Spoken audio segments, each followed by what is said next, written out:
चांद पे बाद में जाना जमाने वालों, पहले धरती पे तो रहना सीख लो। आज का हमारा ये वीडियो बॉलीवुड की उस हस्ती की याद में है जिसकी सादगी शब्दों की मोहताज नहीं है। And everything will be all right. No worries. Dialogue से ज्यादा जिसकी आंखें बोल जाती थी, वो जब मुस्कुरा देता था तो हर चेहरा खिल जाता था। उनके इमोशंस टीवी के सामने बैठा हर शख्स महसूस कर सकता था और हर जनरेशन उनको पसंद करती थी। तीनों पीढ़ियां। इरफान अली खान, 7 जनवरी 1967, 29 अप्रैल 2020। जयपुर के एक कारोबारी पठान परिवार में जन्मे इरफान स्वभाव से ही काफी शर्मीले थे, लेकिन उनकी फितरत हमेशा बगावती रही। बिहड़ में बागी होते हैं, डकैत मिलते हैं पार्लियामेंट में। बहुत कम लोग जानते हैं कि बचपन में इरफान को क्रिकेट से काफी प्रेम था। इसके चलते उनका सिलेक्शन सीके नायडू ट्रॉफी के लिए भी हो गया था, मगर उनके परिवार ने उन्हें क्रिकेट में करियर बनाने की इजाजत नहीं दी और धीरे धीरे वो क्रिकेट से दूर होते चले गए और थिएटर से जुड़े।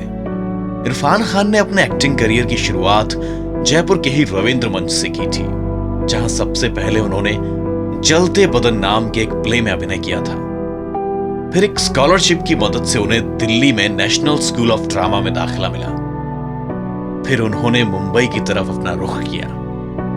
हिंदी मीडियम और इंग्लिश मीडियम स्कूलों के हालात लोगों के सामने लाने वाले इरफान ने अपनी असल जिंदगी में भी इन हालातों को महसूस किया है। शुरुआती पढ़ाई के लिए वो घर के नजदीक ही एक सरकारी स्कूल में जाया करते थे, लेकिन उनकी मां चाहती थी कि वो इंग्लिश मीडियम स्कूल से बेहतरीन तालीम हासिल करें। एक इंटरव्यू में इरफान ने बताया कि उनका इंग्लिश से करीबी रिश्ता नहीं रहा, इसीलिए ये लैंग्वेज समझने और बोलने में उन्हें काफी दिक्कत होती थी। इंग्लिश मीडियम स्कूल में दाखिला लेने के बाद बाकी बच्चों की तरह वो इंग्लिश में बात नहीं कर पाते थे, इसीलिए अक्सर उन्हें स्कूल में सजा मिला करती थी।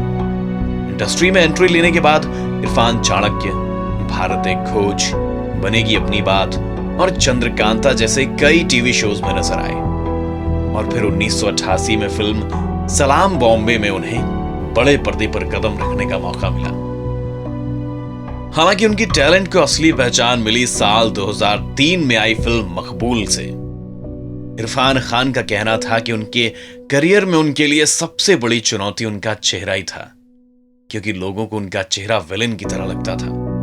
वो जहां भी काम मांगने जाते थे, निर्माता और निर्देशक उन्हें एक खलनायक का किरदार देते थे, जिसके चलते उनके शुरुआती दौर में सिर्फ नेगेटिव रोल ही उनको मिले। लेकिन फिर उन्होंने छोटे बजट की फिल्मों में हाथ आजमाया, जहां उन्हें हीरो के रूप में पहचान बनाने का मौका तो मिला ही, साथ ही उनकी दमदार एक्टिंग ने अच्छों की बोलती बंद कर दी। इरफान को साल 2018 में पता चला था कि उन्हें न्यूरोएंडोक्राइन ट्यूमर की परेशानी है, जिसके बाद वो इलाज के लिए विदेश चले गए थे। तबीयत में सुधार होने के बाद पिछले साल इरफान मुंबई लौटे थे। इसी खराब तबीयत के साथ ही उन्होंने अपनी आखिरी फिल्म अंग्रेजी मीडियम की शूटिंग भी पूरी की थी। इरफान अपनी सेहत के चलते इस फिल्म का प्रमोशन तो नहीं कर पाए थे, लेकिन उनके फैंस के लिए उन्होंने एक बेहद इमोशनल वीडियो शेयर किया था। आइए सुनते हैं इरफान के आखिरी शब्द। हेलो भाइयों बहनों, नमस्कार।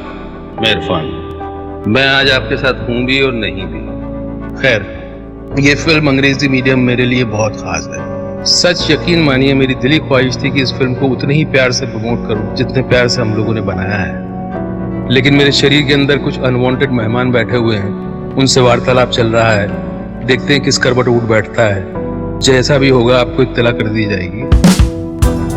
कहावत है, when life gives you lemon, you make a lemonade।